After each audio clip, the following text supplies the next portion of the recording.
নমস্কার। বাংলা গান গাইতে গেলে যেটুকু আর কি লাগে স্বর সাধন এবং ক্লাসিক্যাল, সেটুকু না জানলে সুন্দর করে বাংলা গান কেন কোনো গানই গাওয়া হয় না। তার ছোট ছোট কিছু বিষয় আপনাদের সামনে আনতে চেষ্টা করি। আপনাদের ভালো লাগলে আমারও ভালো লাগবে, কাজে লাগলে আমারও ভালো লাগবে। যেমন একটা ছোট্ট পাল্টা বলি, খুব সহজ। আমি আসলে সহজ থেকেই কঠিনে যেতে ভালোবাসি। প্রথমেই অনেক কঠিন করলেই যে খুব ভালো গলা হবে তা না। আগে বেসিকটা খুব সোজা সোজা করে, এবং বেসিক মানে কি সবসময় বেসিক, এটা এমন নয় যে ওয়ানের পড়া টুতে পড়া যাবে না। মানে আমি ছোটদের সঙ্গে এখনও সেই একই জিনিস করে যাই।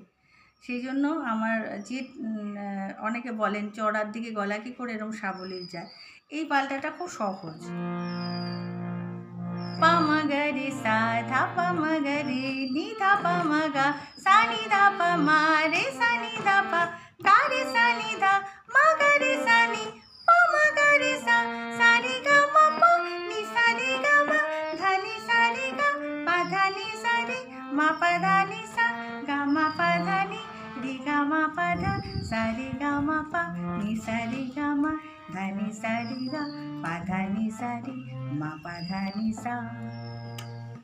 এটা নিচ থেকে শুরু করা যেত, কিন্তু যেহেতু উপরের নোটে কীভাবে স্বাভাবিকভাবে যাবে, সাবলীল যাবে, সেটার জন্য এই সারেগামাটা খুব ভালো।